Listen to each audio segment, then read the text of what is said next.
ASIK by Brother Karl M. Gaspar. Kapisik-pisik ang imong katubigan, asik-asik. Busa nagmaya akong tughan. Napuno sa kadasig, mao nga ako nalagsik. Posible gyud sa akong maligid sa akong pagbaklay sa imong mga pagkilid.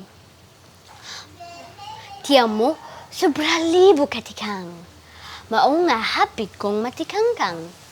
Apan ang kalistanan sa pagbaklay, wala isa pa yan kay ang pagmahay.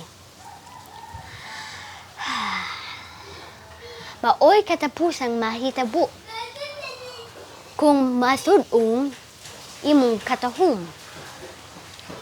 Pastilan, pagkatahom kang sudungon.